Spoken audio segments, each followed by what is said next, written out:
Imagina por un momento que un grupo de hombres, sentados alrededor de una mesa elegante, decide el destino de un continente entero. Sin mapas precisos, sin conocer realmente a su gente, sin haber pisado la mayor parte de esas tierras. Aún así, trazan líneas, firman documentos y se reparten África como si fuera un pastel. Suena absurdo, ¿verdad? Pues eso fue exactamente lo que pasó. Durante siglos, África fue vista desde Europa como un lugar lejano, exótico y, sobre todo, lleno de riquezas esperando ser tomadas. Pero en el siglo XIX esa mirada cambió. Ya no bastaba con comerciar desde la costa. Europa empezó a sentir una auténtica sed por África. Una obsesión. Una carrera contrarreloj por conquistar, controlar y explotar todo lo que pudiera. La pregunta es, ¿por qué en ese momento? ¿Qué hizo que de repente todas las grandes potencias europeas decidieran lanzarse al mismo objetivo como buitres alrededor de una presa? ¿Y cómo fue posible que millones de personas quedaran fuera de la conversación sobre su propio futuro? Esta historia no va solo de mapas y fechas. Va de ambición, de hipocresía y de decisiones que aún hoy siguen teniendo consecuencias. Porque las fronteras que se dibujaron entonces, muchas veces con una regla y sin ningún criterio real, siguen marcando conflictos actuales. Lo que ocurrió en ese periodo no se quedó en el pasado. Sigue vivo, presente en guerras, desigualdades y tensiones que todavía hoy intentamos entender. Y aquí viene lo más inquietante. Todo se hizo bajo una apariencia de moralidad. Se hablaba de civilizar, de llevar progreso, de educación y religión, de acabar con la barbarie. Pero detrás de esas palabras bonitas se escondían intereses muy concretos: oro, caucho, marfil, tierras fértiles, mano de obra barata, poder y prestigio internacional. África no era vista como un hogar para millones de personas, sino como una oportunidad que no se podía dejar escapar. En este vídeo vamos a recorrer cómo empezó esa carrera por África, quiénes participaron, qué excusas utilizaron y qué precio se pagó por esa obsesión desmedida. Pero para entender cómo Europa pudo repartirse un continente entero sin pedir permiso, primero tenemos que romper un mito fundamental: la idea de que África era un lugar vacío, atrasado y sin historia antes de la llegada europea. Y ahí, justo ahí, es donde realmente comienza esta historia. Una historia incómoda, necesaria y mucho más cercana de lo que parece. Antes de que las banderas europeas aparecieran clavadas en el suelo africano, el continente ya tenía una historia larga, compleja y profundamente humana. África no era un espacio vacío esperando ser descubierto, ni una tierra detenida en el tiempo. Era un mosaico de reinos, imperios, ciudades comerciales y culturas que llevaban siglos desarrollándose, comerciando y guerreando mucho antes de que Europa mirara hacia el sur con ambición. En el norte, el comercio con el Mediterráneo conectaba a África con Europa y Asia desde la antigüedad. En el oeste, imperios como Ghana, Mali o Songhai controlaban rutas comerciales inmensas, moviendo oro, sal y conocimiento a través del desierto del Sáhara. Timbuktu, por ejemplo, no era un mito exótico, fue uno de los centros intelectuales más importantes del mundo islámico, con bibliotecas, universidades y miles de manuscritos. En el centro y el sur del continente existían estructuras políticas sólidas, desde el Reino del Congo hasta el Gran Zimbabue, con sistemas de gobierno, leyes y economías organizadas. Había agricultura avanzada, minería, comercio regional y redes sociales complejas. Nada de esto encajaba con la imagen que Europa empezó a construir más tarde. Pero aquí está el punto clave. Para justificar la conquista, primero había que borrar esa realidad. Europa necesitaba creer, y hacer creer, que África era un lugar atrasado, salvaje, sin orden ni civilización. Ese relato no era un error, era una herramienta. Porque es mucho más fácil conquistar, explotar y dominar cuando convences al mundo de que estás ayudando. Así nació el gran mito, el de África como un continente que necesitaba ser salvado. Un mito que ignoraba deliberadamente su diversidad, su historia y su gente. Y ese mito fue la base moral sobre la que se levantó todo lo que vino después. Porque cuando llegó la ambición europea, no llegó a un vacío. Llegó a un continente vivo. Y para conquistarlo, primero tuvieron que reescribir su historia. Para entender por qué Europa se lanzó sobre África con tanta ansiedad, hay que mirar primero lo que estaba ocurriendo dentro del propio continente europeo. A mediados del siglo XIX, Europa estaba cambiando a una velocidad brutal. Las fábricas no paraban de crecer, las ciudades se llenaban de humo, máquinas y trabajadores, y la revolución industrial lo estaba transformando todo. Pero ese progreso tenía un problema: necesitaba recursos. Muchos recursos. Las fábricas necesitaban materias primas baratas para seguir produciendo sin parar. Caucho para neumáticos, algodón para textiles, minerales para maquinaria, aceite de palma para lubricantes, y una lista que no dejaba de crecer. Europa ya no podía sostener su propio desarrollo solo con lo que tenía dentro de sus fronteras. Y ahí es donde África empezó a verse no como un continente, sino como un enorme almacén de recursos esperando ser explotado. Pero no era solo una cuestión económica. También era una cuestión de poder. En esa época, las grandes potencias europeas competían constantemente entre sí. Gran Bretaña, Francia, Alemania, Bélgica, Portugal. Todos querían demostrar que eran más fuertes, más influyentes, más importantes. Tener colonias no solo daba dinero, daba prestigio. Era una forma de decirle al mundo, míranos, somos una potencia. Y cuanto más territorio controlabas, más respetado, o temido, eras. África se convirtió en el tablero perfecto para esa rivalidad. Un continente enorme, diverso y, desde la mirada europea, mal defendido. Nadie quería quedarse atrás.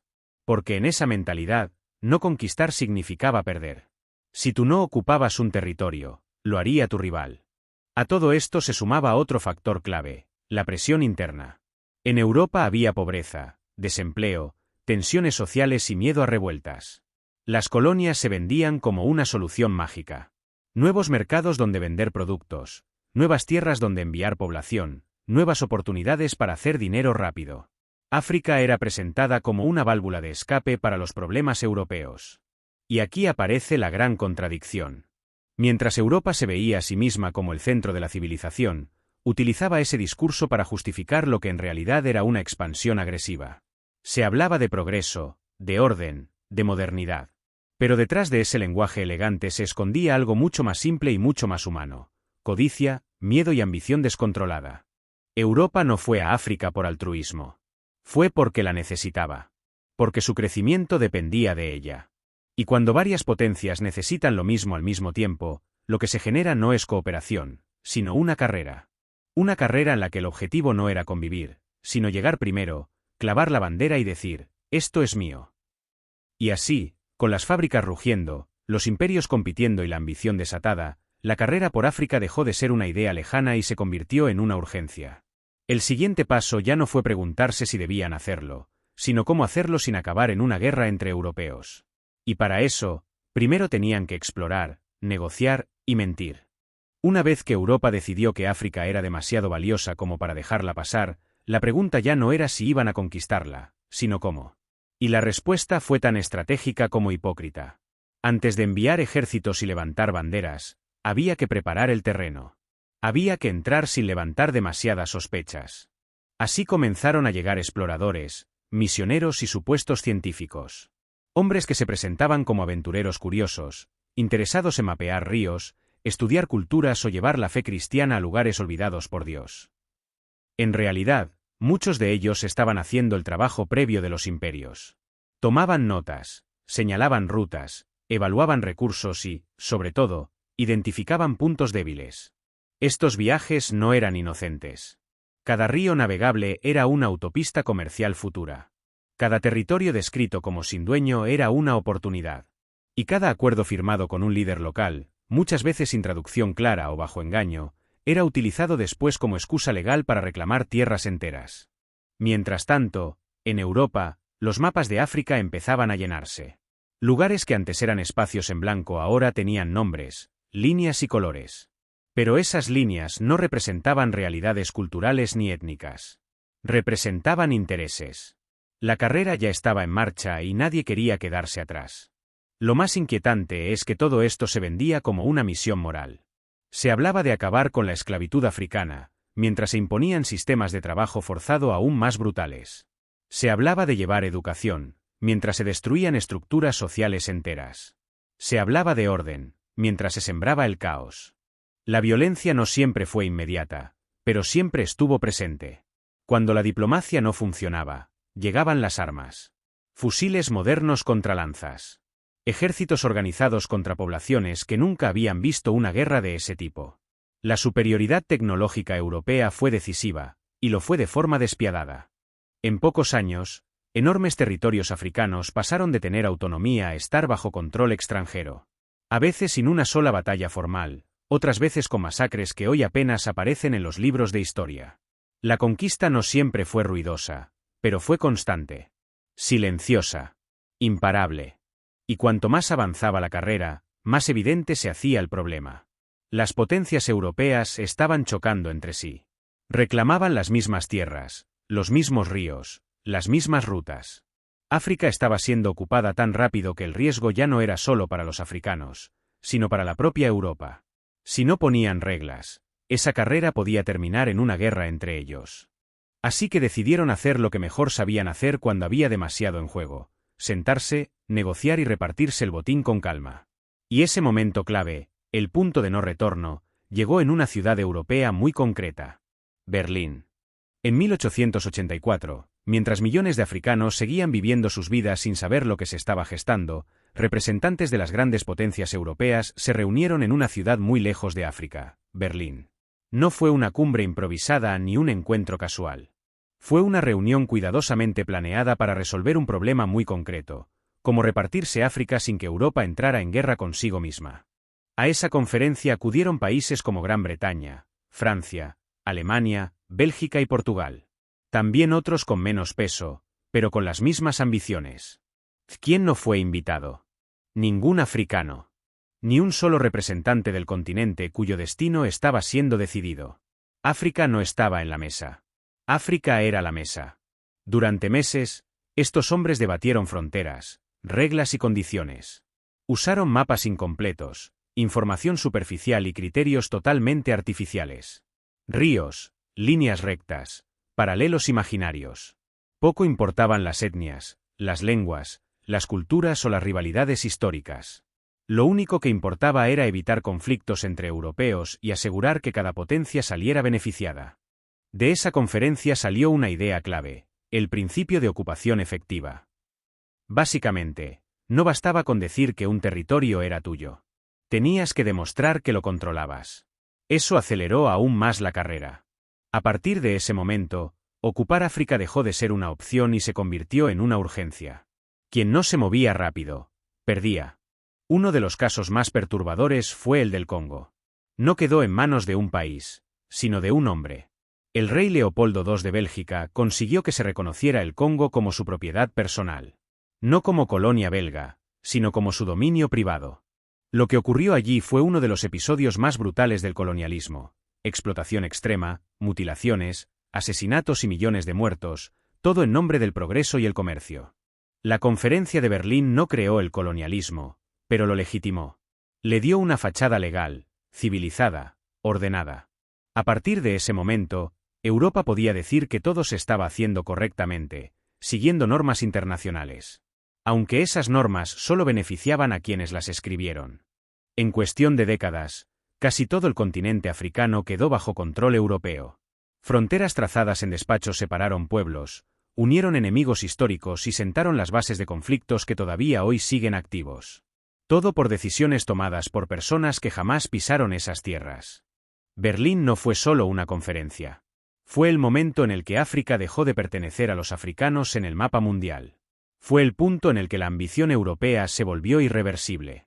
Y también fue el inicio de una herida profunda, cuyas consecuencias aún no han terminado de cerrarse. Porque repartir un continente es fácil sobre el papel. Lo verdaderamente difícil es hacerse cargo del daño que eso provoca. Cuando la carrera por África terminó, Europa había ganado territorios, recursos y poder. Pero el precio de esa victoria no lo pagó Europa. Lo pagó África. Y lo pagó de una forma brutal, silenciosa y prolongada en el tiempo. En muchas colonias, la explotación fue inmediata. Sistemas de trabajo forzado obligaban a comunidades enteras a producir caucho, algodón o minerales bajo amenaza de castigo. En lugares como el Congo, no cumplir con las cuotas podía significar mutilaciones, torturas o la muerte. No eran excesos aislados. Era el sistema funcionando exactamente como había sido diseñado. Las estructuras sociales africanas fueron destruidas o manipuladas. Líderes tradicionales fueron reemplazados por autoridades impuestas que respondían a intereses europeos. Comunidades que habían convivido durante siglos fueron enfrentadas, mientras pueblos con culturas, lenguas e historias distintas eran obligados a compartir un mismo territorio artificial. Las fronteras creadas en Europa no solo dividieron tierras, dividieron identidades. La economía colonial tampoco estaba pensada para el desarrollo local. Todo estaba orientado a extraer y enviar recursos a Europa. No se invertía en educación, industria o bienestar para los africanos, solo lo necesario para mantener la explotación funcionando. Cuando llegó el momento de las independencias, muchos países heredaron estados débiles, dependientes y profundamente desiguales. Y lo más importante, las consecuencias no terminaron con el colonialismo formal. Muchos de los conflictos actuales en África tienen raíces directas en ese reparto. Guerras civiles, tensiones étnicas, pobreza estructural y dependencia económica no aparecieron de la nada. Son el eco de decisiones tomadas décadas antes por personas que nunca pensaron en el futuro de quienes vivían allí. La carrera por África no fue solo una conquista territorial. Fue una herida histórica. Una que sigue abierta.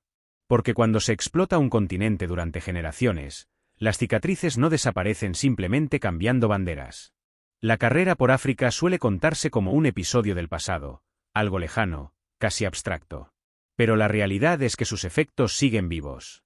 En los mapas, en las economías, en los conflictos y en la forma en que el mundo se relaciona con el continente africano hoy. Europa tuvo sed de poder, de recursos y de prestigio. Y para saciarla, decidió que un continente entero podía ser tratado como un objeto. No fue un accidente histórico. Fue una elección. Y entenderla no es un ejercicio de culpa, sino de conciencia. Porque solo cuando comprendemos cómo se construyó este mundo, podemos empezar a cuestionar por qué sigue funcionando así. África no fue descubierta. Fue invadida, repartida y explotada. Y reconocer eso es el primer paso para dejar de repetir los mismos errores, con otros nombres y otras excusas. Si este vídeo te ayudó a ver la historia desde otra perspectiva, te invito a que te suscribas al canal y dejes un like. Porque entender el pasado no cambia lo que ocurrió, pero sí puede cambiar lo que estamos dispuestos a permitir en el futuro.